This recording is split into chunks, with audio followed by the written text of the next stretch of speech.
읽으실 때는 이제 대략적인 그 루티 진행한 셈이니까요. 읽으시부터 게임 시작하죠. 자, 리드미 파일 보시면 이제 아까 말씀드린 것처럼 그 전체 학습 커리큘럼이 들어있고요. 그다음에 커리큘럼 상에서 실제로 이제 HTML하고 CSS가 등장을 하는 부분은 15단원부터입니다. 그러니까 HTML, 블로크, CSS. 여기까지는 그냥 순수 자바스크립트만 진행을 해요.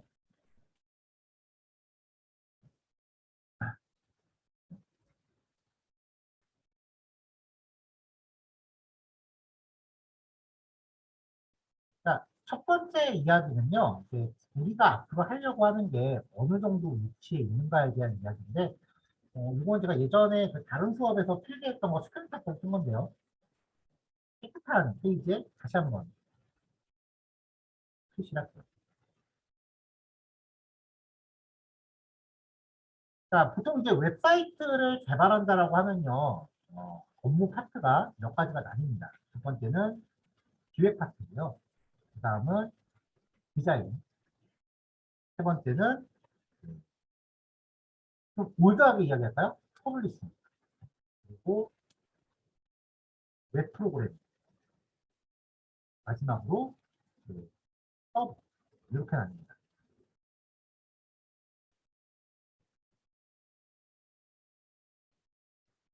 자, 기획 쪽에서 다루는 작업은 목업이라고 보통 불러요. 스포츠 하는 거예요. 그래서 이 기획 파트에서의 주 무기는 과거에는 파워포인트였습니다. 근데 요즘은 이제 기획을 하기 위해서 사용되는 좋은 도구들도 많죠. 자, 그 다음에 이제 디자인 쪽에서는 이 기획에 대해서 실제 화면 모습을 그리는 거죠. 그래서 포토샵. 요즘은 일러스트레이터를 쓰는 경우도 들어 있더라고요. 그리고 퍼블리싱 같은 경우는 HTML, CSS, 그리고 약간의 자바스크립트 코딩. 이렇게 진행이 됐었죠. 그다음에 웹 프로그래밍 같은 경우는 이제 고전적인 웹 프로그래밍은 ASP, PHP, JSP 이런 애들이 있었어요.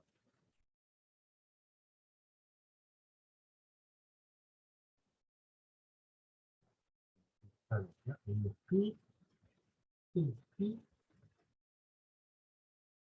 JSP. 이 ASP는 나중에 ASP 단넷이라는 걸로 업그레이드가 됐고요. PHP는 코드 이그나이터나 나라벨이라는 걸로 업그레이드 됐어요.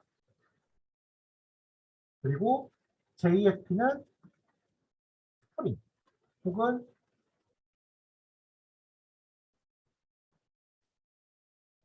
보통 이제 표준 프레임워크라는 말로 많이 부르는데요. 정식 명칭은 전자정보 표준 프레임워크입니다. 관공서용 사이트를 만들 때 행정안전부에서 제시하는 표준입니다. 우리나라에 상대적으로 자바 개발자가 많은 이유가요.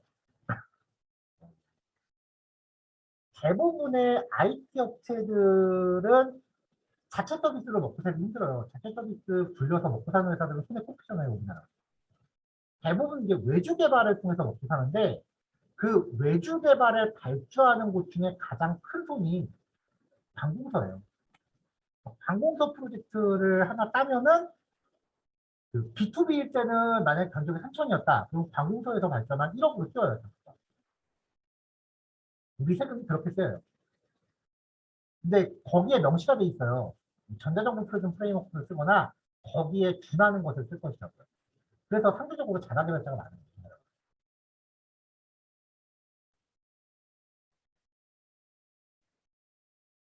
자, 그 다음에 이제 서버라고 불리우는 부분은요. 얘네들도 결국 소프트웨어잖아요. 우리가 만드는 거고요. 그러면 얘네도 어디인가 설치가 돼야 돼요. 어떤 컴퓨터에. 그래서 서버라는 거는 서비스를 운영하기 위한 겁나 크고 좋은 컴퓨터입니다. 영화 같은 데 보면 사람 키만한 컴퓨터 나오잖아요. 그런 거 상상하시면 돼요.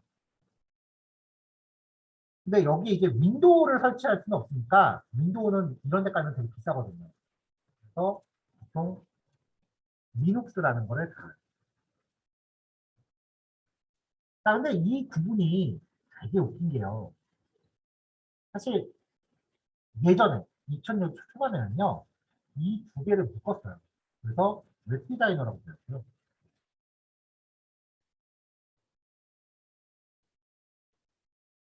그 다음에 이걸 묶어서 웹마스터라고 불렀어요.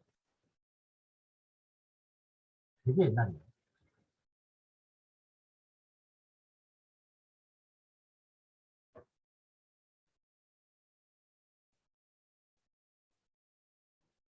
자, 이렇게 운영이 되다가 얘네가 세분화되기 시작한 계기가 하나 생겨요.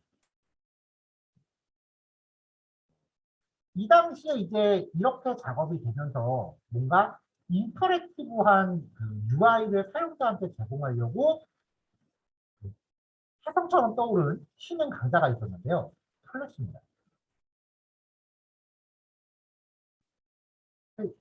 제가 일 처음 시작할 때는 플래시로 게시판 만들고 그런 거 되게 유행했거든요.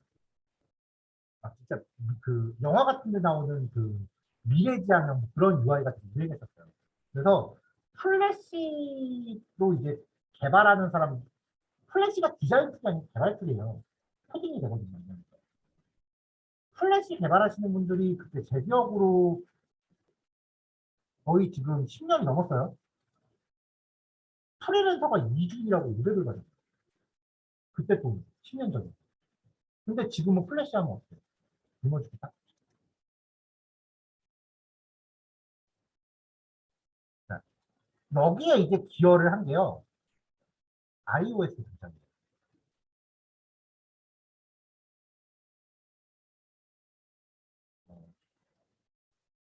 여기에도 사실 비하인드 스토리가 좀 있어요. 그 원래 스티브 잡스가 애플을 이제 창업을 했잖아요. 그리고 나서 스티브 잡스가 자기 회사에서 한번 쫓겨난 적이 있어요.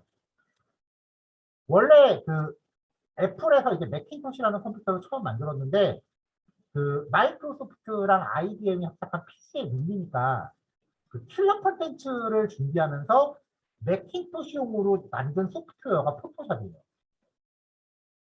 그래서 초기 포토샵은 맥에서밖에 지원이 안 됐어요.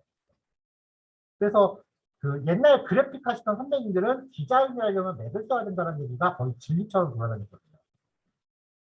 그러면서 이제 스티브 잡스가 지회사에서 한번 쫓겨나면서 제가 기억하는 거 맞아요. 그때 마이크로소프트 옮겼을 거예요. 그러니까 지가 실적이 필요하잖아요. 그래서 어도비에 가서 포토샵 윈도우용으로 좀 해줘 라고 이야기를 해서 그때부터 윈도우용 포토샵이 나오기 시작을 해요. 그리고 나서 스티브 잡스가 애플에 복귀했단 말이죠. 그랬더니 맥용 포토샵이 난리가 난 거예요. 관리를 전혀 안 해서 에러 나고 좀만 작업하면 뻗고 난리도 아니었어요, 진짜. 일부러 포토샵 쓰려고 윈도우로 돌아갈 지경이었으니까. 그래서 어도비에 가서 야, 포토샵 이거 뭐냐? 좀 신경 좀 써줘. 라고 했더니 어도비에서 거절을 해요. 이미 너무 멀리 왔더라고요. 그래서 스티브 잡스가 삐져서 공개석상에서 아이폰 발표하면서 플래시를 엄청 깝니다. 실제로 공개석상에서 발표한 얘기가 플래시는 쓰레기다라고 했거든요. 그러면서 애플은 HTML5를 지지한다라고 이야기해요.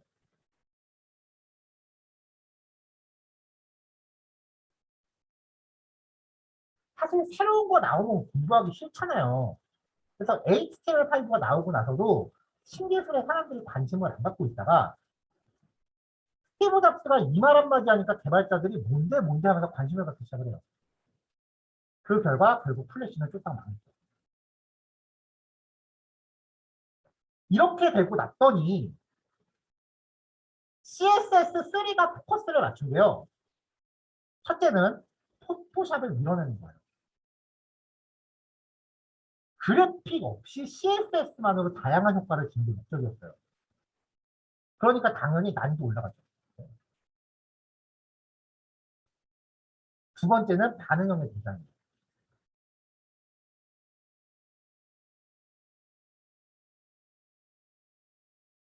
반응형도 나오고 그렇잖아도 난이도 올라가는데 반응형까지 나오니까 이것만으로도 그 코딩하는 분들이 죽겠는 거예요.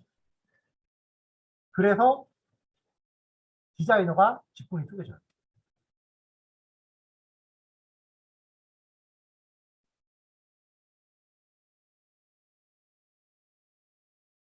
웹 디자이너는 그대로 디자이너고요. 이쪽 작업을 하시던 분들은 웹 퍼블리셔라고 따로 부르기 시작하죠.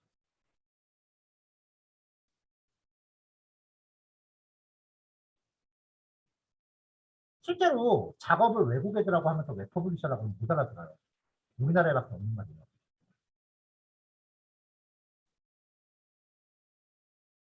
자, 이 당시까지도 자바스크립트는요, 그냥 웹페이지 만들 때 조금 깨작거리는 수준이었지, 프로그래밍 언어로 인정을 못 받았어요. 이때 전통적인 웹 개발 프로그래밍 하시던 분들은 자바스크립트 만든다고 죄송합니다. 조금 과격하게 표현했어요. 되게 창피할 정도였어요. 자바스크립트를 만든다는 것.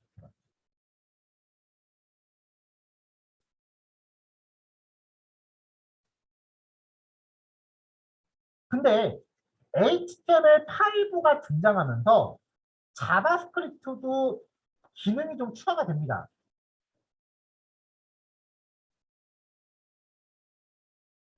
좀 쓸만해졌는데 근데 여전히 느려요. 전통적인 프로그래밍 언어에 비해서 실행 속도가 느려요. 그래서 전통 개발자들이 여기에 그래도 기능적으로 좀 쓸만하니까 속도 좀 끌어올려 볼까? 라고 생각해서 전통적인 개발자들이 자바스크립트, 자바스크립트 V8이라고 하는 해석기를 만들어요. 이게 자바스크립트 진영에서 일대 큰 사건이에요. 천지개벽할 정도의 사건이에요. 이 자바스크립트 V8이 특징에서 나온 게 두 가지가 있는데요. 첫 번째가 구글 크롬이었고요. 두 번째가 노드제이예요.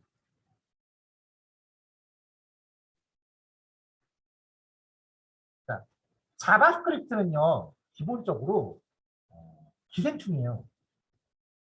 웹브라우저에 빌붙어서밖에 실행을 못해요.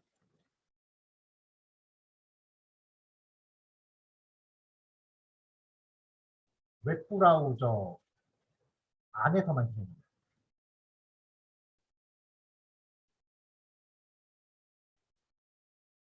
근데 이 노드.js라는 건요,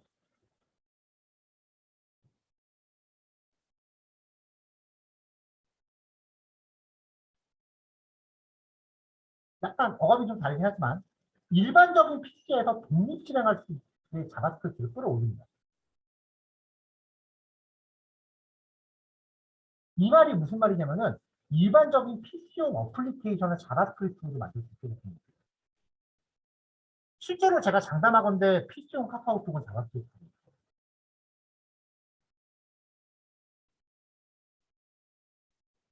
이렇게 만들어진 프로그램의 특징이 몇 가지가 있거든요. 설치 경로나 그런 것들이 좀 특징적이어서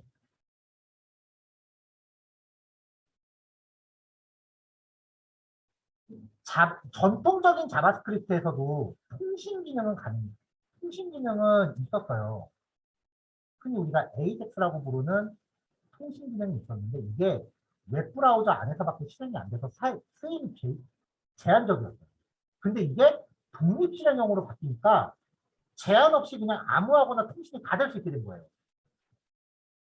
그래서 자바스크립트로 백엔드 구현이 가능하게 돼요. 그러니까 전통적인 백엔드 영역은 이쪽만 가능했었는데 이걸 자바스크립트도 이제 얘네들하고 어깨를 나란히 하기 시작을 했다는 거죠. 그랬더니 웬걸 쓸만한 거예요. 여기서 주목하실 점은요. 전통적인 어플리케이션 개발자들이 자바스크립트에 관심을 줬다는 거예요. 그리고 노드.js라는 걸 등장시켜서 백엔드를 만들었죠. 여기에서 발전을 시켜서 이쪽으로 관심을 줘요. 그렇게 해서 나온 게 이게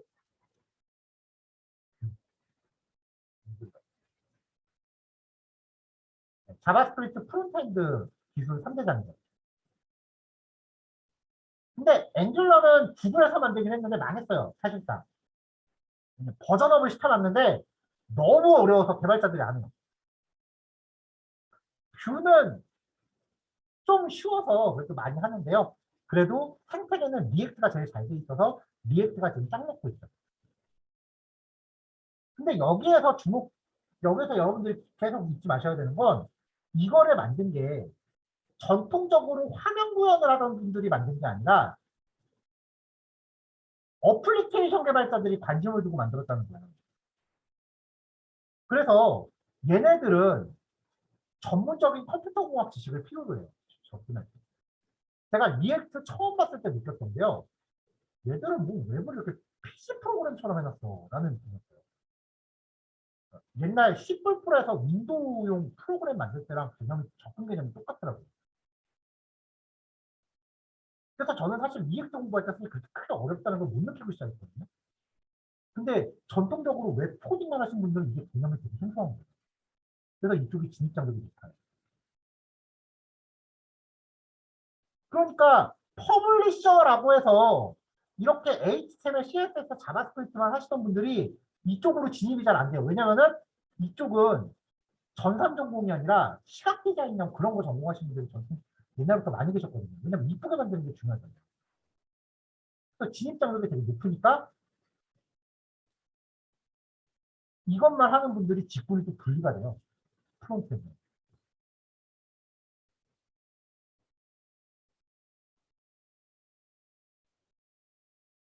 그러니까 이제 예전에 웹 프로그래머라고 부르던 사람들은 잘 맞춰서 백엔드 개발자라고 나눠서 부르는 거예요. 자, 그랬더니 디자이너, 퍼블리셔, 프론트엔드, 백엔드 이렇게 나눠지니까 디자인 쪽하고 퍼블리싱 쪽은 자기들이 하는 업무가 나눠진 거잖아요. 그러니까 사실 입지가 좁아질 수밖에 없죠. 그래서 다시 합쳤어요, 이걸. 기블리셔. 저 이용호 보면서 되게 웃었거든요. 그냥 웹 디자이너라고 그냥 디자인, 혹은 UI 개발자 뭐 이렇게 얘기하지. 이런 용어까지 새로 만들어놨어요. 실제로 잡코리아에서 검색이 됩니다. 이 용어가.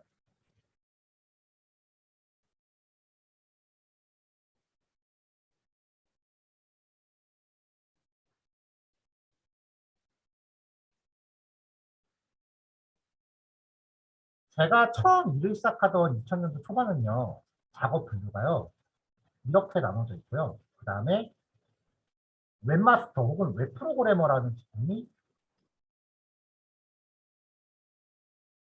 이만큼 겹쳐 있었어요. 웹 서버라는 거는 규모가 작은 회사는 웹 개발자가 하는 경우도 있었지만 이쪽은 워낙 종특이 좀 다르니까 따로 얘기해서 뺄게요. 이게 2000년도 초반이에요. 그냥 웹 디자이너, 웹 프로그래머 끝이에요. 근데 되게 세분화됐죠? 제가 장담하건데 3년 안에 다시 이렇게 들어옵니다. 요즘 리액트 개발 트렌드는요. 리액트 프로젝트 안에 노드.js를 이식합니다. 그러니까 예전에는 개념적으로만 풀스택 개발자라고 부르던데 실제로 코딩을 그렇게 해요. 리액트 안에 노드.js 이식해서 코딩을 해요.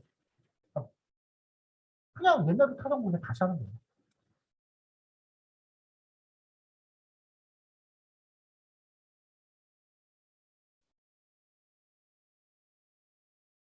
제가 지금까지 말씀드린 과정에서 HTML, CSS, 자바스크립트, 그 다음에 자바, 스프링, 표준 프레임워크, ASP.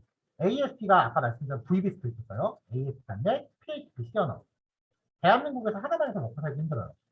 그래서 이렇게 다 했었는데 그나마 이 과정에서 오직 자바스크립트만 살아남아요.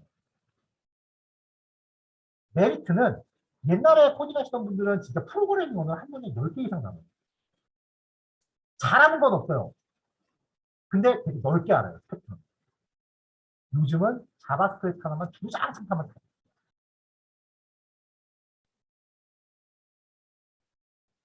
그래서 러닝 커브가 되게 쉽다라고 표현을 합니다. 자바스크립트 얘기할 때.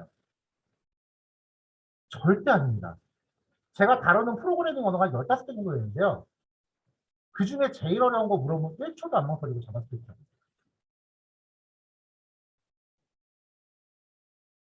왜냐면 얘네는 2년에 한 번씩 진짜 꾸준히 발전을 해요. 좀 게으름 좀 피우지 되게 부지런하게 신기술을 내요.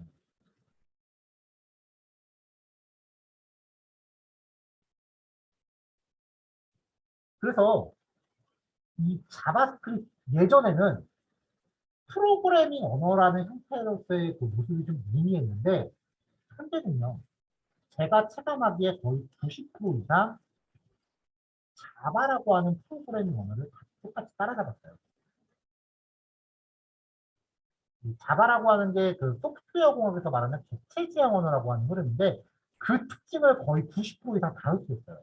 그래서 자바스크립트 코딩 스타일이 옛날하고 현재는 되게 달라요. 우리의 목표는 그 현대적인 모습을 파악하는 겁니다. 자, 여기까지 혹시 질문 있는 분 계실까요? 계시면 넘어갈게요. 그냥 검증 아시죠?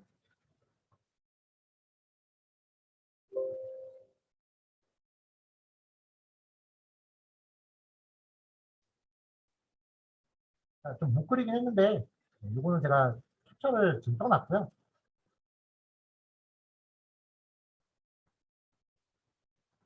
그다음에 그 제가 지금 수업 내용을 줌을 켰기 때문에 가능한 건데 녹화를 뜨고 있어요.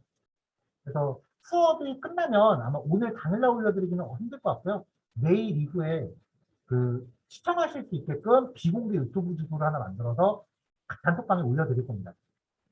그거 통해서도 나중에 한번 보실 수 있고요. 올려드리는 영상은 종강하고 한 달 후까지만 있습니다.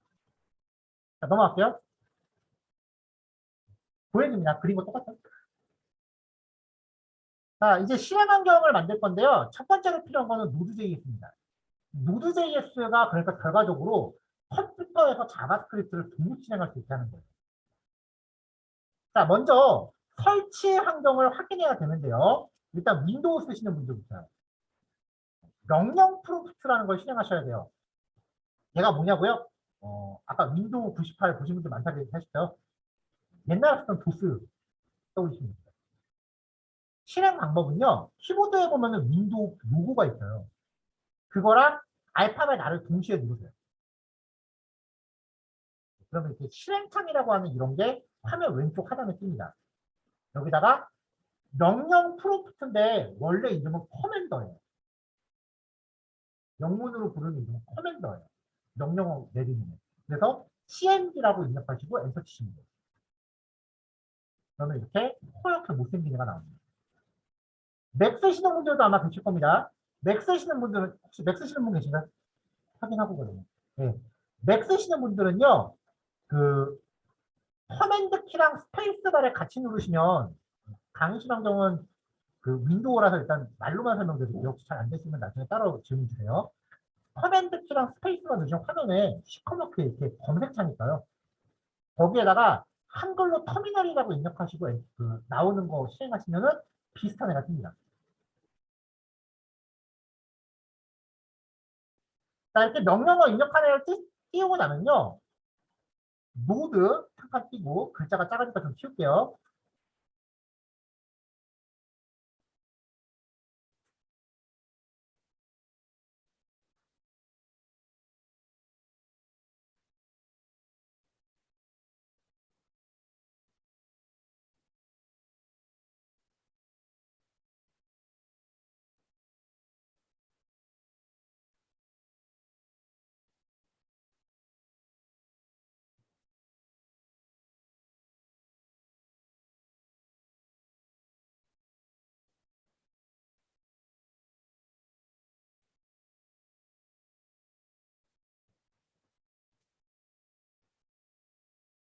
자, 여기다가 이제 노드 한 칸 띄고 빼기 2개 버전 이라고 그냥 엔터를 치시면 돼요.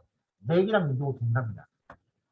자, 그러면 이렇게 노드는 내부 또는 외부 명령 실행할 수 있는 프로그램에서 이렇게 에러가 나면요. 이거는 이 컴퓨터에 노드 데이터가 깔려있지 않다는 뜻이에요. 근데 만약에 노드가 설치가 돼 있으면은 여기에 설치되어 있는 노드 JS의 버전이 출력이 되실 거예요. 자, 결과값이 출력되지 않으시면요. https node.js.org에서 프로그램을 내려가서 설치하시면 되고요. 저도 한번 들어가 볼게요. node.js.org라고 들어가시면은 나옵니다. 대부분의 경우 왼쪽에 있는 LTS라는 버전을 까시면 됩니다. LTS가 Recommended for Most User, 대부분 사용자한테 권장되는 버전이에요. 단, 맥 사용자 쓰시는 분들 중에 M1 이상 쓰시는 분들 계실 겁니다. 맥 사신지, 맥 구입하신지 2년이 안 넘으신 분들이 대부분 해당이 돼요. 좀 더 쉽게 구별하시는 방법은요. 맥북에 터치가 없으신 분들, 터치바는 좀 옛날 버전이세요. 터치가 없으신 분들은 모두 17 버전 이상밖에 지원을 안 합니다. 맥 자체가. 근데 17 버전 없죠? 못 가시는 거예요.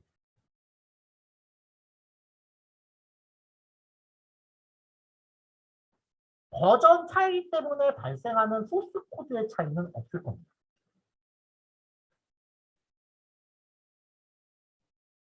설치 방법은 그 다운받으신 다음에 프로그램 실행하시고요. 특별한 거 없습니다. 그냥 넥스트 하시면 돼요. 그냥 넥스트 체크할 거 체크하시고 넥스트 하시면 돼요.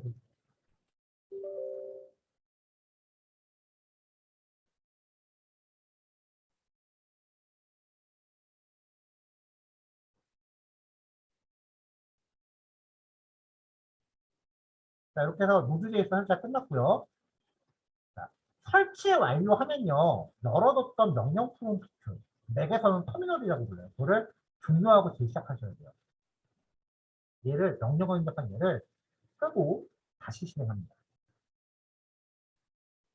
그 다음에 아까 수행했었던 버전 확인 명령어를 다시 한번 입력해 보세요.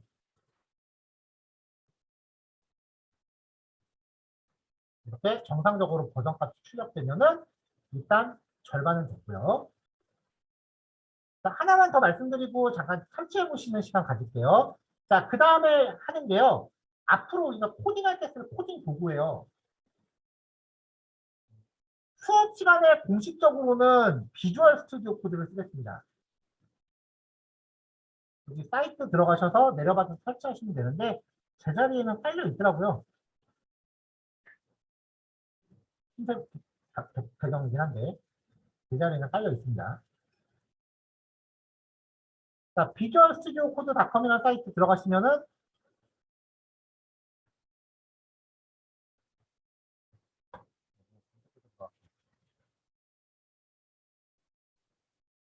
네, 이렇게 생긴 사이트인데요. 여기서 설치 파일 가져셔서 까시면 됩니다. 윈도우, 맥 모두 지원하고요. 무료입니다. 근데 이거 말고 나는 HTML 코딩할 때부터 따로 쓰던 툴이 있었다. 라는 분이 계시면요. 보통 HTML 코딩할 때 쓰는 자바스크립트에도 쓸 수 있어요. 그냥 그거 쓰시면 돼요. 어차피 도구예요. 자기 손에 익은 게 좋을 거예요. 자, 여기까지 프로그램 2개 설치하시면 되는데 프로그램 설치하시는 동안 약간 시간이 좀 걸리실 테니까 일단 여기서 제가 한번 끊을 겁니다. 그래서 프로그램 설치가 끝난 다음에 이제 세팅하는 이야기로 3교시를 진행할 거고요. 지금이 40분인데 사실 다운받고 설치하시는데 10분 남기시면 되실 거예요. 그래도 진짜 10분만 하면 조금 애매하니까 제가 설치 시간을 개당 10분씩 해서 20분으로 할애할게요. 대신에 그 마지막 쉬는 시간은 제가 5분만 할애하겠습니다.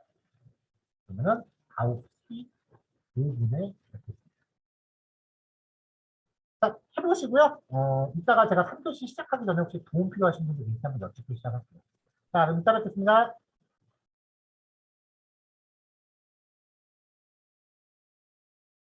자, 비주얼 스튜디오를 처음 시작하면은 이제 화면이 대략 이렇습니다. 네, 이런 화면이 처음에 뜨죠.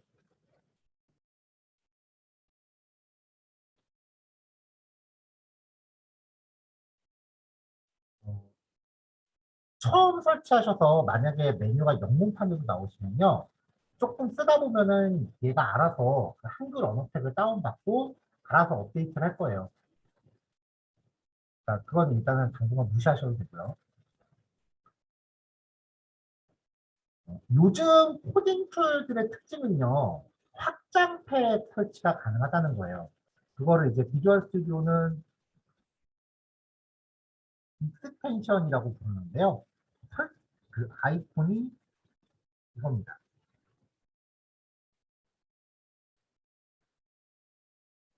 자, 그래서 이제 이 아이콘을 누르시면 설치할 수 있는 확장팩들이 이제 검색이 되는데요.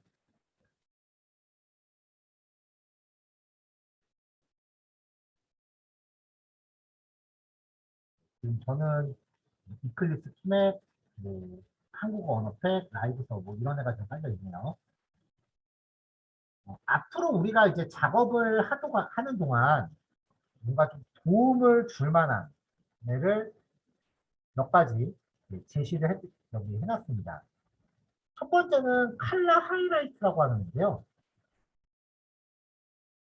이 이름으로 검색을 하시면 검색이 돼요. 이렇게 나온 애를 선택하시고 설치 버튼 왼쪽에도 있고 여기 화면 중앙에도 있죠. 이거 누르시면 설치가 됩니다.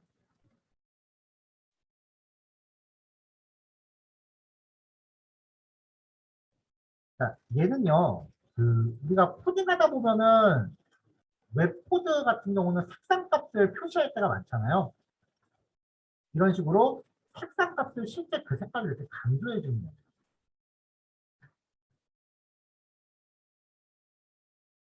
자, 두 번째는 프리티어라고 하는 겁니다. 프리티어 코드 포메터라고 하는 건데요.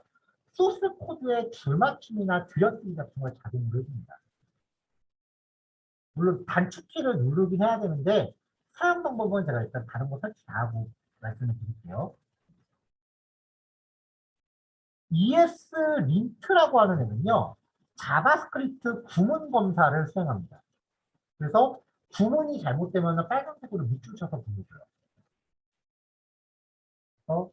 ES 린트라고 하는 애 검색하시면 마이크로소프트에서 만든 거 나오거든요. 얘를 설치하시면 되는데 얘는 한 가지 전제 조건이 있어요. 이게 이제 비주얼 스튜디오가 따로 제공하는 기능이 아니라 그 ES 린트라고 하는 독립 프로그램이 있어요. 그 프로그램을 별도로 깔아놓고 비주얼 스튜디오 코드가 걔랑 연동을 하는 구조예요. 그래서 독립 프로그램을 설치하려면 명령 프롬프트 터미널 실행하신 다음에 여기 명령어 적혀 있죠. npm install -g 그리고 es lint라고 한번 수행을 하셔야 돼요. npm이라고 하는 명령어도 나중에 우리 수업에서 따로 소개를 해드릴 겁니다. 일단은 여기 나와 있는 그대로 작성을 하시면 이렇게 쭉 진행이 됩니다.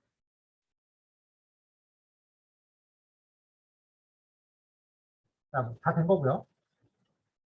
마지막으로 코드 러너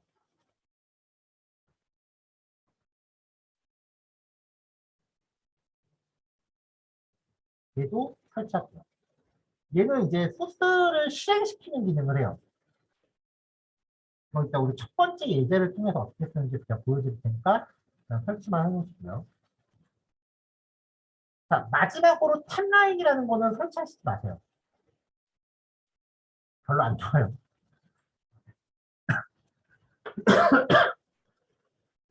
이게 뭐냐면은 계속해서 사용을 하는 동안 AI가 내가 작성하는 소스 패턴을 학습을 해요. 그래서 내가 자주 쓰는 코드 패턴을 자동 완성으로 제공해 주는 거거든요. 그때까지는 되게 편했는데 얘가 얼마 전부터 학습을 GitHub을 통해서도 해요. 그러니까 온갖 소스를 다 학습을 해서 평상시에 내가 안 쓰는 패턴의 코드도 막 제시를 하니까 제시되는 코드가 좀 마음에 안 들 때가 많아요. 더군다나 지금 우리는 그런 자동 완성 기능을 쓰기보다는 코드 하나하나를 이제 공부하는 단계잖아요.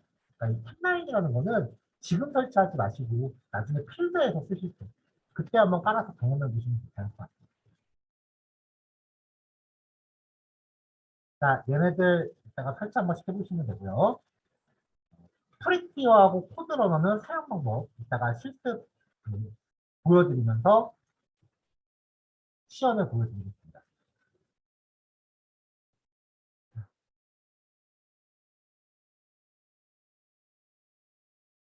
예전에 자바스크립트는 HTML 파일 안에서만 실행이 가능했죠. 웹브라우저 상에서요. 근데 노드가 등장한 이후부터는 컴퓨터에서 독립 실행이 가능하다고 말씀드렸죠. 그래서 원래 그 노드상에서 자바스크립트를 실행하는 방법은요. 명령 프롬프트에서 노드라고 입력을 하고 엔터를 쳐요. 그럼 이 명령창이 자바스크립트 모드로 바뀌어요. 여기서 자바스크립트 코드 하는 거예요.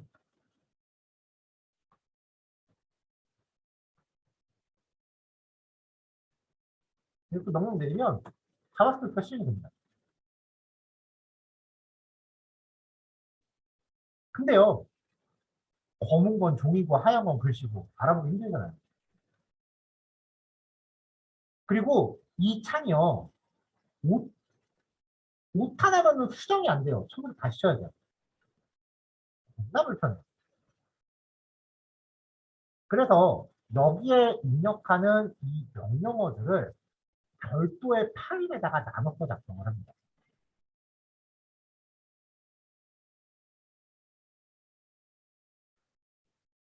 자, 이건 그냥 제가 간단히 시연을 보여드릴게요. 이건 안 하셔도 됩니다. 글자 크기만 조금 바꾸고요.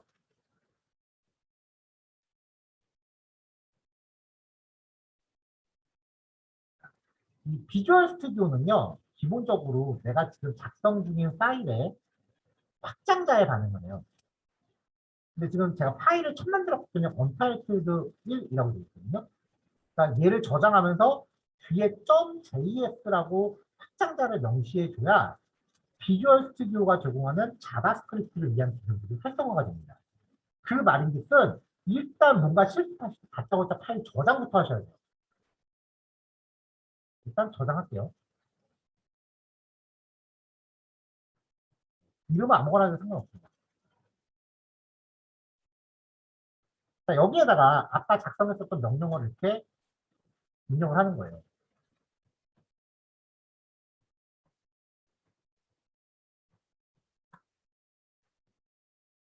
명령어의 내용은 아직은 진도상 말씀 안 드립니다. 자, 이렇게 자바스크립트 명령어들만 적어놓은 별도의 파일을 우리가 소스 코드라고 합니다. 이 소스 코드는 프로그래밍 언어에 따라 확장자가 달라요. 자바, JS, 파이썬, CPT는 C++라고 하는 통칭 C++이라고 부르는 프로그래밍 언어. 프로그래밍 언어마다 확장자가 달라요. 이 소스 파일이라는 건 일반적인 메모장용 텍스트 파일의 확장자를 강제로 수정한 겁니다. 자, 그러면 얘를 실행하려면 어떻게 하느냐. 자, FM대로 보여드릴게요. 보여는 드리지만 실제로 이렇게 실행하실 일은 없으실 거예요. 불편하고. 명령 프롬프트를 엽니다. 제가 아까 소스 코드를 제 컴퓨터 바탕화면에 저장했어요. 이름이 sasss.js. S 다섯 개 치려고 했는데 못 하나 나네요. 이 위치에서 이 명령 프롬프트가 이 바탕화면이라는 위치로 이동을 해야 돼요. 그래서 폴더를 이동하기 위한 옛날 도스 명령어를 입력합니다. 이 명령어 사실 요즘 잘 안 쓰니까 좀 익숙하지 않으신 분들 많아요. 한번 해볼게요. 여기 하면은 바탕화면이고요. 여기 요 파일이 있는 거예요.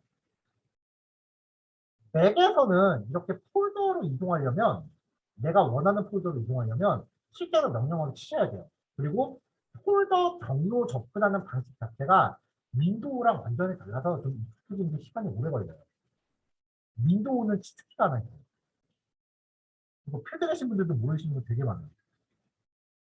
윈도우 폴더 보면 여기 내가 경로를 확인할 수 있는 주소 입력 주소 표시줄이 있잖아요. 여기 오른쪽에 빈대를 클릭하면 이거 직접 수정할 수 있거든요. 오른쪽 빈대를 클릭하신 다음에 지워버리시고 여기서 cmd라고 입력하고 엔터 치세요. 그러면 명령 프롬프트가 그 위치에서 바로 실행합니다. 되게 쉬워요. 자, 이 상태에서 소스 파일이 있죠. 노드 한 칸 띄고 파일 이름을 입력합니다. 그리고 엔터 치면은 이 소스 안에 있는 자바스크립트 명령이 일괄 실행입니다. 바로 결과만 나와요. 이게 진짜 FM이에요.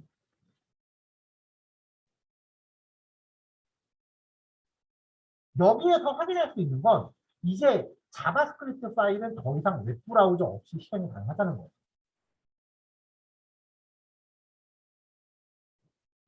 아, 웹페이지 만드는 것 때문에 자바스크립트 공부하는데 이렇게 하면 어떡합니까? 자바스크립트 기본적인 부분 공부하는 동안 이렇게 할 겁니다. 왜냐하면 매번 결과 확인하겠다고 웹브라우저 실행하냐고 귀찮거든요.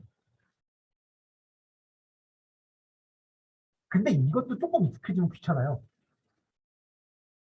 자, 그래서 아까 우리가 비주얼 스튜디오 익스텐션에 코드 러너라는 애를 깔았어요. 걔를 설치하고 나면요. 소스 코드에서 마우스 우클릭하실 때 런 코드라는 메뉴가 생깁니다. 누르시면 다이렉트 실행하고요. 화면 밑에 결과 나옵니다. 단축키 컨트롤 알트 N입니다. 컨트롤 알트 N. 기억 안 나시면 마우스 우클릭하시면 단축키 나옵니다. 맥 쓰시는 분들도 단축키 이게 아마 맥도 똑같을 거예요. 단축키. 가물가물하네요.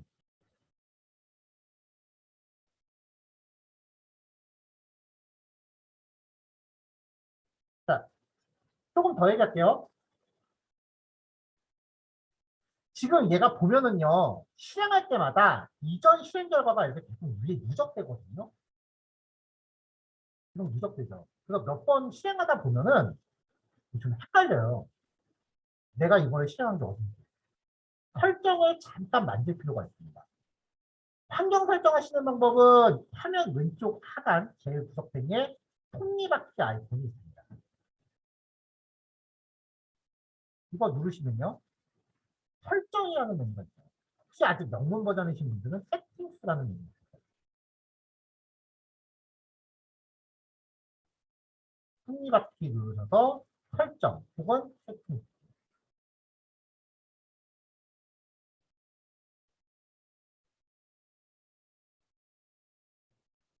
여기 확장 밑에 보시면 런 코드 콘피그레이션이라는 항목이 있어요.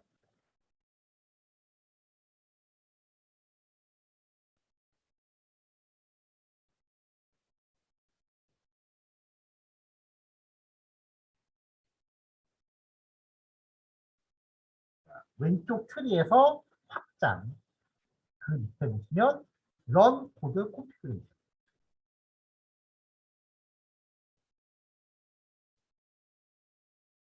자, 얘를 선택하시면요. 이 런 코드 콘피그레이션 하위 메뉴 중에 제일 첫 번째 클리어 프레비우스 아웃풋이라는 항목 체크하시면 매 실행치마다 이전 실행 내역을 지우고 새로 출력합니다.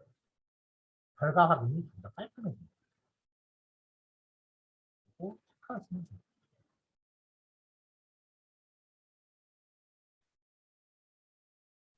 일단 지금은 따라 하시고요. 메뉴가 기억 안 나시는 분들은 제가 내일 오후쯤에 그 유튜브 링크 보내드릴 테니까 그거 통해서 다시 확인하시면 됩니다. 넘어갈게요. 따로 저장 버튼 없으니까 그냥 설정 받으시면 됩니다. 그러면 이제 런 코드 하면은 이렇게 한번 떴잖아요. 또 실행하면 이전 결과를 지우고 새로 출력해요. 자, 그 다음에 이제 얘가 또 좋은 게 뭐냐면은 자, 제가 명령어를 몇 개 더 넣을게요.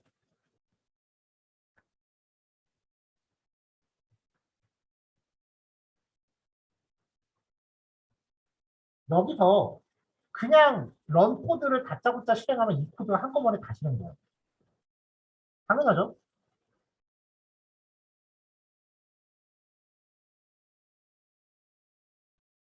이렇게 다 실행이 돼요. 결과가 두 개 나왔어요. 근데 우리가 예제 하다 보면은 이게 몇 가지 주제를 예제 파일 하나에 그냥 다 넣을 때가 있어요. 그래서 코드가 이렇게 들어가는데 이거를 한꺼번에 실행하면은 그 결과가 이렇게 좀 여러 줄 쓰니까 알아보기 힘들 때가 있거든요. 그럴 때 나는 여기만 실행하고 싶다라고 여기 드래그 하시고 여기만 런 하시면 부분 실행이 가능해요. 그게 이것 때문이죠. 혹시 자바스크립트 선행학습 하시는 분들은 비주얼 스튜디오를 F5키 눌러서 실행하는 뭐 그런 거 해보신 적 있을 거예요. 얘는 죽었다 깨도 전체 실행이에요. 근데 이 코드 러너는 부분 실행이 가능하기 때문에 결과 확인이 훨씬 용이합니다.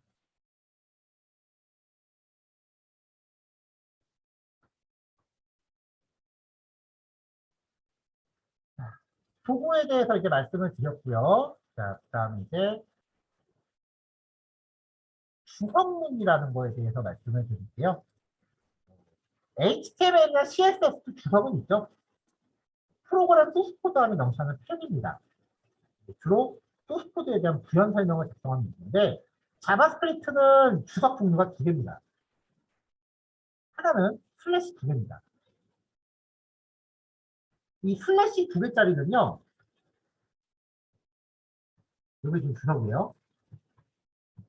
이 슬래시 두 개짜리 주석은 영향을 주는 범위가 딱 한 줄만 가요. 한 줄 전용 주석이에요. 그래서 여러 줄을 작성해야 될 경우에는 모든 줄에 슬래시 두 개가 없어요. HTML하고 좀 다르죠? HTML은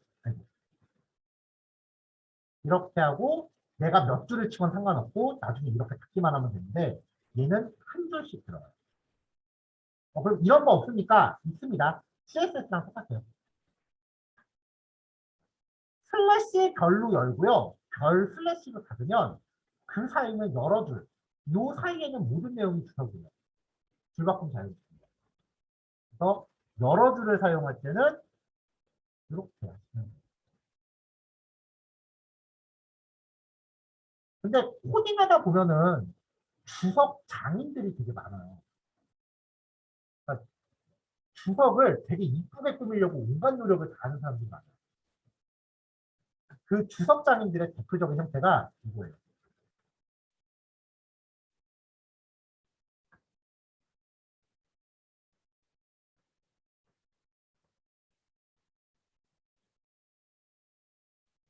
이런 식으로 섹션을 만드는 경우도 있어요. 중요한 거는 슬래시 별로 시작하고 별 슬래시로 끝나면 그 사이에는 뭐가 들어갔건 다 내용하기는 거예요. 그러니까 앞으로 실습 파일 중간중간에도요. 주석들이 종종 들어갈 겁니다. 그래서 그 코드의 기능에 대해서 제가 메모를 넣을 거예요.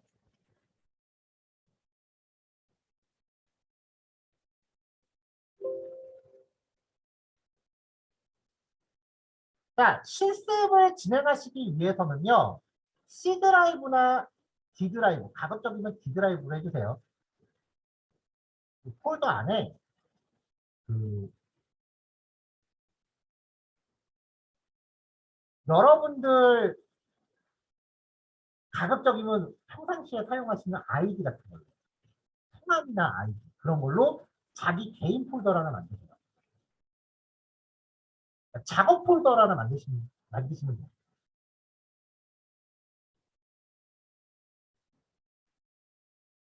그래서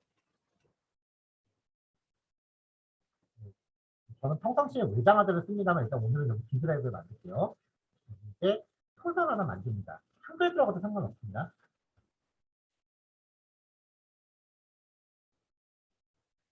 이 폴더를 비주얼 스튜디오 코드 보시면 왼쪽에 폴더 열기라고 있어요. 이 왼쪽 영역이 안 보이시면은 첫 번째 아이콘 누르시면 돼요. 아니면 파일 메뉴 밑에 폴더 열기라고 똑같은 게 있어요. 이걸로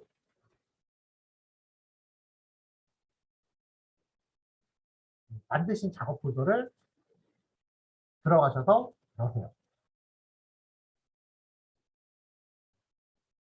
이제 제가 만든 폴더가 이렇게 딱 이렇게 열렸죠. 그리고 나서 이제 이 안에서 앞으로 단원별로 폴더가 이렇게 만들어지면서 각 단원별 실습이 진행이 될 겁니다. 수업 중에는 이 폴더를 제가 작업 폴더라고 부를 거고요. 혹시 그 HTML 작성하셔서 온라인에 띄워보신 분들이 계시면 아마 FTP 같은 걸로 접속하는 폴더가 있을 거예요. 흔히 루트 디렉토리라고 부르는데 그 폴더랑 같은 역할을 합니다.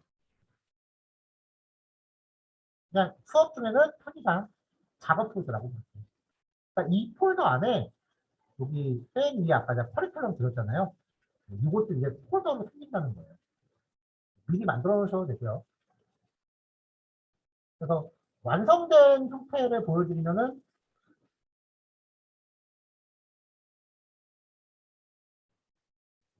이렇게 된다는 거예요.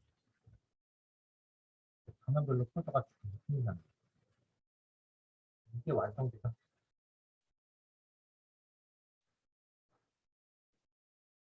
자, 저는 이제 다시 제 원래 작업 폴더로 넘어갈게요.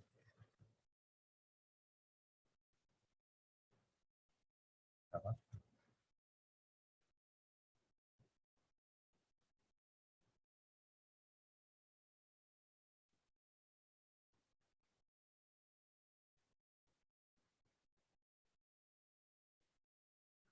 자, 그래서 오늘 드린 자료가 요 1단원 헬로 자바스크립트라고 하는 요 폴더입니다.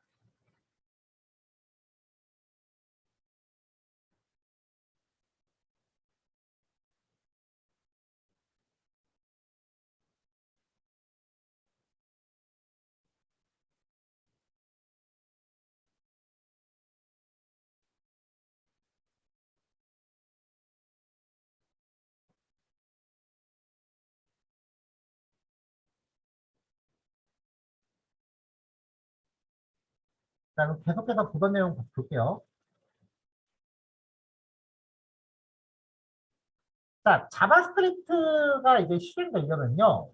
원래는 우리 계속 이 얘기하고 있었죠. 원래 자바스크립트는 HTML에 기생을 해요.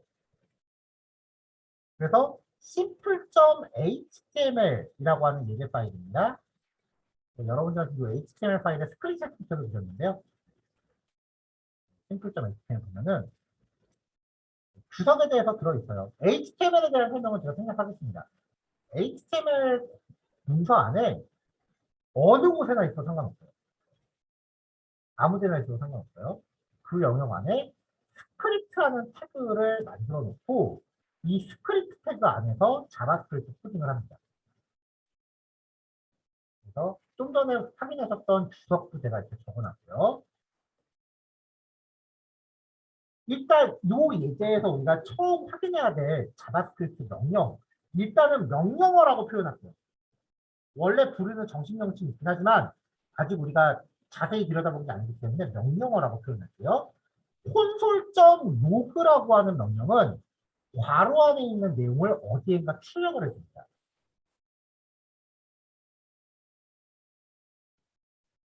자, 요 HTML을 실행하면 당연히 웹브라우저에서 실행을 하겠죠. 더블 클릭하면은 웹브라우저로 이제 나오는데 크롬 브라우저 기준으로요. 뭐 요즘은 모든 브라우저가 다 갖고 있긴 합니다. F12키를 누르시면 개발자 도구라는 게 뜹니다.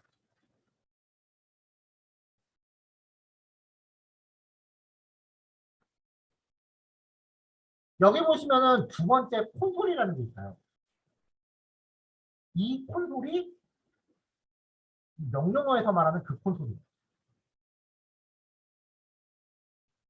그래서 이 콘솔이라는 부분을 클릭하면은 출력해라라고 내린 명령이 여기 나옵니다.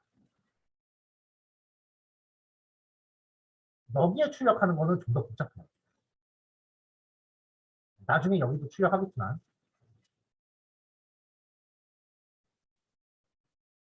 일단은 자바스크립트 파일이 HTML 파일이라는 이렇게 기생을 한다예요.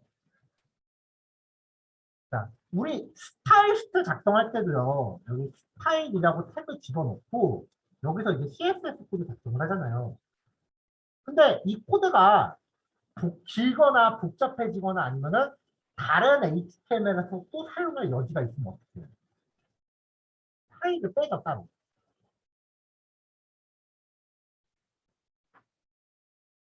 웹페이지 만들 때 쓰이는 3대장, HTML, CSS, 자바스크립트는요, 전통적으로 비꼬는 말이 있어요. 이 전통적인 그 어플리케이션 개발자들이 웹페이지를 비꼴 때 하는 말이 있어요. 스파게티예요. 프로그래밍 언어가 여기저기 막 섞인다요. 그래서 그걸 빚고 와서 스파게티 코드라고 불러요. 그래서 웹페이지에 쓰이는 언어들이 고도화가 될 때마다 매번 포커스를 맞추는 게 코드를 분리하는 거예요. 스파게티가 안 되는 동안 그게 유지보수에 더 유리하니까. 자바스크립트도요. 이렇게 HTML 안에서 섞어서 쓰다가 처음에 이제 고도화를 꽤 한 게 일단은 그럼 여기를 별도 파일로 빼자요. CSS랑 똑같죠. 그래서 이 안에 들어가는 내용만 별도의 확장자가 JS인 파일로 뺍니다. 자, 그게 지금 helloworld.js라는 파일에 제가 넣어놨는데 이게 생각보다 내용이 좀 많아요, 지금. 일단은 한 줄만 넣을게요. 조금 전에 했던 거. 자, 이렇게 자바스크립트 코드만 딱 이렇게 빼면요. 이게 지금 helloworld.js예요. 이거를 helloworld.html에서 사용을 하는데 어떻게 사용하냐면은 스크립트 src 속성으로 내가 참조하고자 하는 자바스크립트 파일 소스를 명시합니다. 경로 명시하시면 돼요. CSS 파일 경로 명시하시면. 단 이때 주의사항. 요 사이에는 코드가 못 들어갑니다. 들어가면 동작은 안 돼요. 이건 저도 좀 의아하긴 해요. 동작해야 될 것 같은데 안 하더라고요.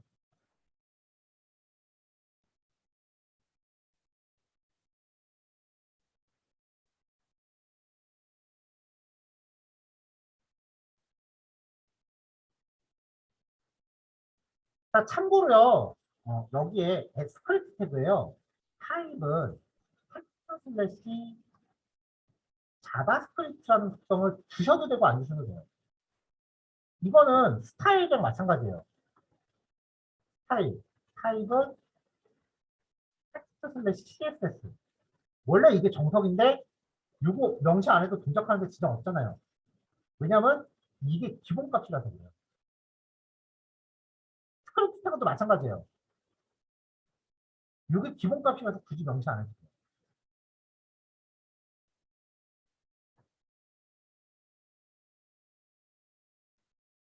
근데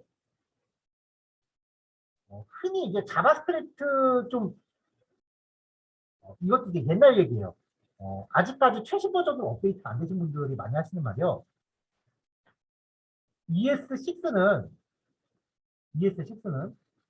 웹브라우저에서는 동작을 안 한다. 노드에서밖에 동작을 안 하기 때문에 ES6로 만들어진 코드는 변환 과정을 거쳐서 ES5로 푸팅을 해야 된다. 그리고 이때 쓰이는 도구가 웹팩이라고 하는 어마무시한 도구예요. 이게 정석이거든요. 최신 버전은요. 타입 모듈이라고 명시하는 ES6로 버전이 돼요. 이거 나온 지 1년도 안 됐는데 계속 바뀌어요. 제가. 작년 10월인가 11월에 나왔을 거예요. 그 기억이 나요. 요거에 관련된 이야기는 20단원에서 좀 더 자세하게 말씀드릴게요. 11단원, 20단원에 가볼까요? 조금 전 얘기는 잊어버리셔도 돼요. 자, 어쨌건 SRC 속성으로 이렇게 스크립트 파일을 참조하면은 HTML을 실행했을 때 자바스크립트 파일이 호출이 돼요. 그래서 이 HTML 파일을 실행하면은 개발자 도구 열었을 때 헬로월드라는 메시지가 똑같이 나오죠.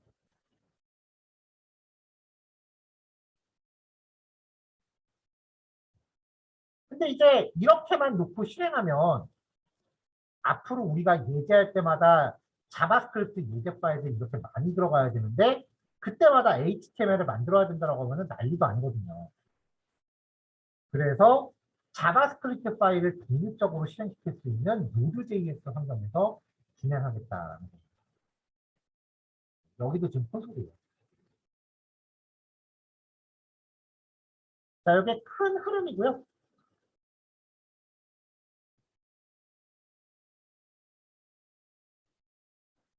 아까 말씀드렸을 때 ES5가 2015년도 기준으로 표준화가 좀 덜 된 애들. 그리고 2015년도 이후에 표준화가 된 애들을 ES6라고 부른다고 했었죠. 자바스크립트 파일 최상단에 use strict라고 하는 내용을 명시하시면 엄격 모드라고 해서요. ES5 중에서도 ES6 호환 기능만 사용돼요. 그러니까 사실상 ES6라고 보시면 돼요. 이거 안 넣으면 크게 별 지장 없습니다. 근데 좀 찝찝한 거 싫어하시는 분들은 이거 위에 넣으시면 ES 호환되는 기능만 동작을 해요.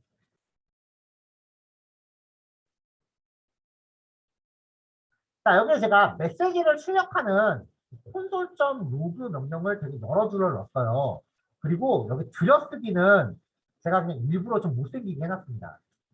우리 아까 설치했던 것 중에 프린트어라는 게 남아있었죠. 코드의 줄바꿈이나 들여쓰기 같은 게 좀 귀찮다라고 생각이 드실 때 비주얼 스튜디오에서 컨트롤 쉬프트 알파벳 P 그럼 명령어를 입력하는 경우가 나와요. 맥 쓰시는 분들은 커맨드 쉬프트 P입니다. 누르시고요. 여기서 포맷이라고 검색하세요. 포맷 도큐멘트라는 명령이에요. 요거 클릭하시면 최초 실행하면은 뭔가 물어봐요. 자바스크립트 파일 여러 포맷터가 있다. 그중 하나를 구성해야 한다. 구성 누르면 구성 버튼 누르면 뭔가 선택하라고 합니다. 우리는 프리티어 깔았으니까 프리티어 선택하고 엔터 치십니다. 그러면 줄바꿈과 들이쓰기를 알아서 쫙 해줍니다. 대신에 명령상에 오타가 없어야 돼요. 지금 우리가 아까 ES 린트라는 걸 깔아놨기 때문에 코드가 뭐가 잘못되면 여기 잘못됐어요라고 이렇게 알려줘요. 밑줄 치면서. 이런 게 있는 상태에서는 프리티어가 동작을 안 해요. 그러니까 잘못된 부분이 없는 경우에만 줄바꿈이나 들여쓰기가 동작을 합니다. 자, 프리티어 말씀드렸고요. 자, 제가 지금 출력 명령어들 이렇게 계속 여러 개를 놨는데요. 일단은 비교를 위해서 비포에부터 보여드릴게요. 이렇게 하면은 지금 출력되는 내용이 6줄이 나올 거예요. 6줄이 나오죠. 이 명령들을 필요에 따라 그룹핑할 수가 있어요. 콘솔.그룹이라는 걸로 시작하면서 그룹 이름을 정하세요. 그리고 콘솔.그룹 엔드라는 걸로 그룹을 닫으세요. 시작 태그, 끝 태그 같은 거예요. 그러면 그 안에 출력되는 내용이 한 그룹으로 묶입니다. 얘는 그룹 없이 출력한 거고요. 아니에요. 자, 요게 그룹 하나죠. 자, 콘솔.그룹으로 시작해서 HTML 태그 중첩하는 거랑 똑같은 원리예요. 여기까지 묶은 거고요. 지금 그 안에서 그룹 안에 그룹을 또 넣습니다.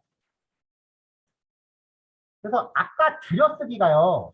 사실 제가 요 단위로 이만큼을 지금 그룹 단위로 들여쓰기를 해놓은 거예요. 좀 알아보기 쉬우시라고. 그래서 들여쓰기 여기도 HTML 태그 들여쓰기 하듯이 그룹 단위로 들여쓰기 한 거예요. 자, 이렇게 해서 이 파일을 실행하면 이 파일을 실행하면 출력자가 그룹 단위로 들여쓰기가 돼요. 이게 뭐야, 그쵸? 근데 원래 이 코드는 웹브라우저에서 사용되는 거라는 거 잊지 마세요. 우리가 하는 모든 코드는 원래 웹브라우저에서 하는 거예요. 웹브라우저 개발자 도구 다시 한번 얘기해요. 사실 이 개발자 도구 여기 콘솔에 자바스크립트 코드 그냥 코딩하고 다이렉트 실행이 됩니다. 콘솔.log 로그한 다음에 뭐 이렇게 내용 입력하고 엔터 치면 실력가 나와요. 웹브라우저에서 코딩할 수는 있어요, 사실은. 좀 되게 볼품없을 뿐이죠. 여기다가 이 코드를 입력해서 실행해 볼게요. 아니면은 요 HTML을 바로 실행해도 이 helloworld.js가 실행되니까 그럴 필요 없거든요. helloworld.js를 HTML로 지금 참조하고 있잖아요. 이 HTML을 새로 고침시켜 볼게요. 그룹 따오셨나요? 원래 이제 이렇게 해서 결과물을 확인하는 게 있습니다. 있습니다.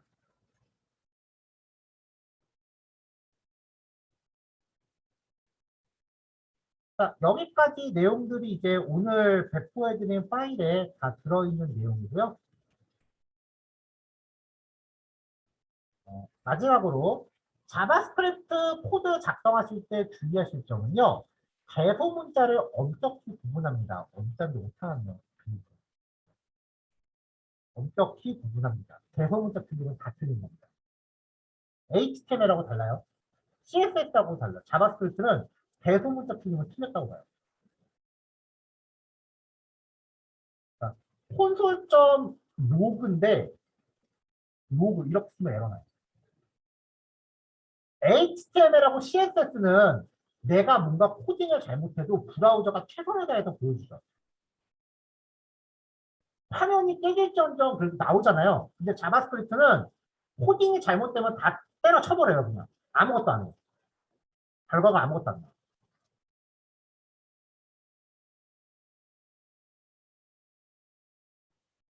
자, 뭐 자바스크립트 직접 실행하는 거 아까 제가 한번 보여드리긴 했는데 이거는 어차피 우리는 코드러너 통해서 실행할 거니까 코드러너 통해서 실행할 거니까 이쪽을 더 중심적으로 가주세요. 코드러너 익스텐션 설치하는 방법이 다시 들어있고요. 그다음에 실행할 때 이전 출력 내용 확대 설정하는 거 제가 스크린샷으로 한번 또 넣어놨습니다. 그리고 이거 따라가시면 되는 거예요. 확인하시면 되고. 자, 그다음 이제 마지막 내용입니다.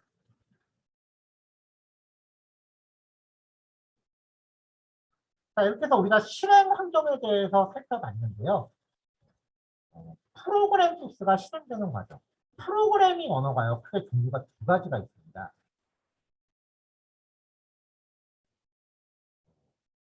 첫 번째는 컴파일 언어라고 하는 건데요. 우리가 혹시 어렸을 적에 상식적으로 이런 얘기 한번 좀 들어보셨을 거예요. 컴퓨터는 이진수밖에 못하는 거예요. 그러니까 우리가 아무리 소스 코드에다가 자연어에 비슷한 명령을 내려도 걔네들은 결국 명령어로 이렇게 변환이 돼야 돼요. 이런 식으로. 이진수로 변환이 돼야 돼요. 우리가 작성한 자바스크립트 파일은 이렇게 이진수로 변환이 되어야만 컴퓨터에 의해 실행이 됩니다.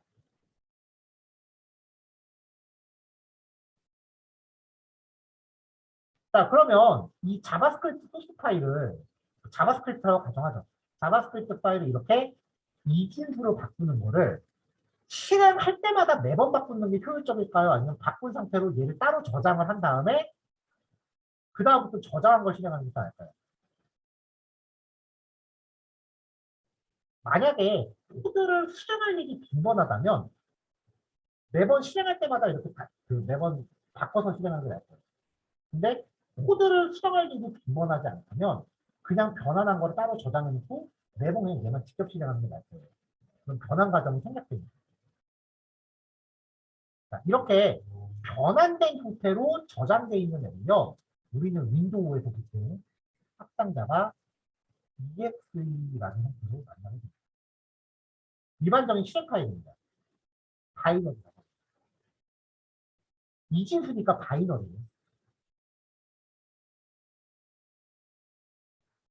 자, 조금 전처럼 소스 파일을 이진수, 바이너리, 기계어라고도 부릅니다. 기계어로 바꿔서 저장하는 과정을 컴파일이라고 해요. 반드시 컴파일 되어야만 실행시킬 수 있는 프로그래밍 언어가 전통적인 프로그래밍 언어입니다.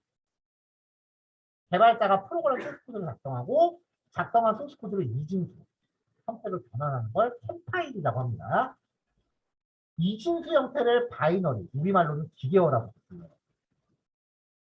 이때 소스 코드를 컴파일해주는 소프트웨어를 컴파일러라고 불러요. 이해할 수 있어요. 자, 얘네들의 특징은 한번 컴파일된 파일은 이진 형태로 저장되어 있기 때문에 재실행 시에 컴퓨터가 해석할 필요가 없습니다. 그냥 실행만 하면 돼요. 변환 과정이 없습니다. 그리고 얘네가 독립 실행이 가능해요. 이게 전통적인 프로그래밍 언어입니다. 자바스크립트는요, 컴파일러랑은 좀 떨어지는 다른 형태로 시작을 했어요. 인터프리터. 컴파일러를 거쳐서 기계어로 변환되지 않고요. 소스 코드 상태로 바로 실행되는 언어예요.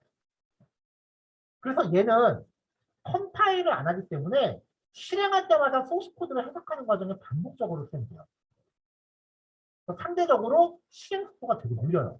왜냐면은 좀 전에 봤었던 컴파일은 한 번 변환, 저장.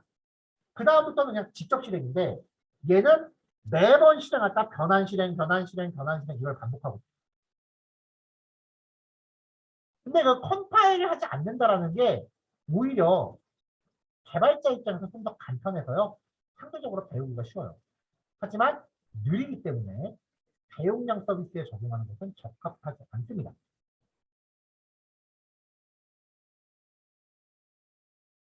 컴파일을 하지 않기 때문에 실행을 위해서 해석기가 매번 필요합니다.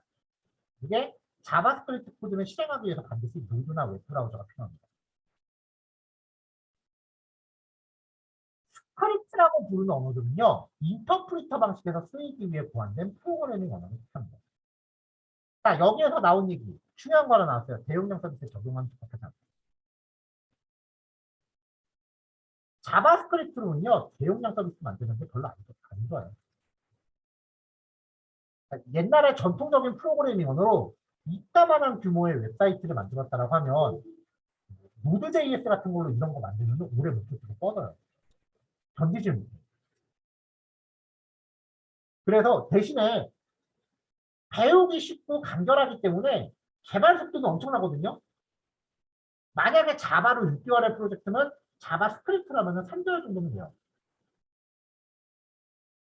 그러니까 많은 회사들이 처음 시작할 때는 노드.js로 만들어요. 노드.js랑 그 리액트가 자바스크립트 기술로 만들어요. 그리고 나서 몇 달 운영하면 이 서비스가 될 것 같은지 망할 것 같은지 나잖아요. 될 것 같으면 이제 슬슬 내부적으로 자바로 바꿔요. 대표적인 서비스가 넷플릭스예요. 넷플릭스가 처음 나왔을 때는 자바스크립트만으로 만들었다고 홍보했다가 나중에 몇 년 지나서 미안해 사실 우리 자바로 바꿨어 라고 그렇게 해버려서 좀 질타를 받아요. 두 번째 방법은 통짜로 만드는 게 아니라 서비스를 단위별로 쪼개요. 여러 개를 만들어서 연동시키는 거예요. 옛날에는 웹사이트 하나에 회원가입, 장바구니, 결제 페이지, 상품 목록 이런 걸 다 한꺼번에 넣어서 만들었는데 회원가입 사이트 따로, 장바구니 사이트 따로, 결제 사이트 따로, 상품 목록 따로, 댓글 사이트 따로 이렇게 다 따로 쪼개서 만드는 거예요. 얘네를 하나의 패밀리 사이트로 넣는 거예요. 이런 걸 저게 뭐야라고 하실 수도 있는데 이거 되게 있어 보이는 이름도 있어요. 마이크로. 요즘 트렌드입니다. 하나로 다 하는 게 아니고 이렇게 쪼개서 만들어서 마이크로 서비스라는 식으로 발표하는 게 요즘 트렌드입니다.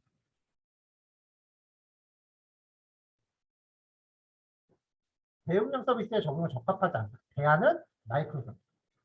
그렇게 기억하시면 돼요.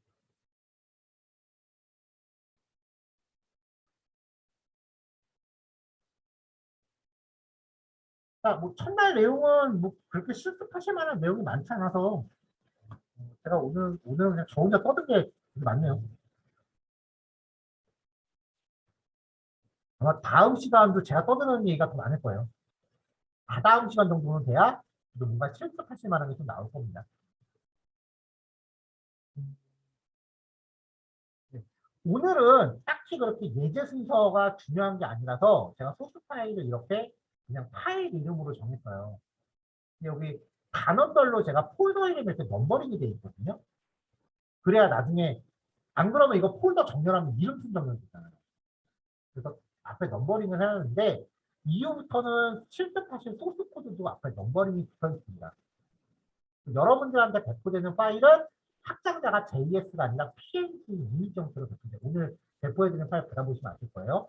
그러니까 파일 이름만 똑같이 유지하셔서 실습 쭉 하시고 실행해서 결과 확인하시고 그런 식으로 진행되면 될 겁니다.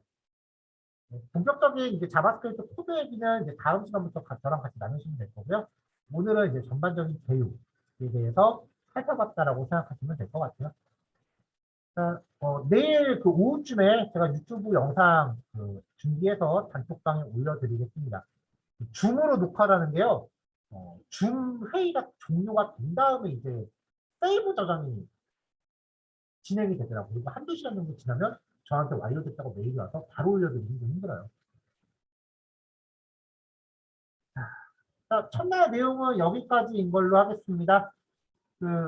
원격으로 수강하시는 분들은 별도 출달 처리 안 한다고 합니다. 그러니까 그냥 바로 종료하시면 되고요. 오프라인으로 수강하시는 분들은 그 내려가실 때 13층에서 꼭 캐시 카드 찍고 가시면 되겠습니다. 네, 오늘은 여기까지 할게요. 다음 시간에 뵙겠습니다. 수고하셨습니다. 네.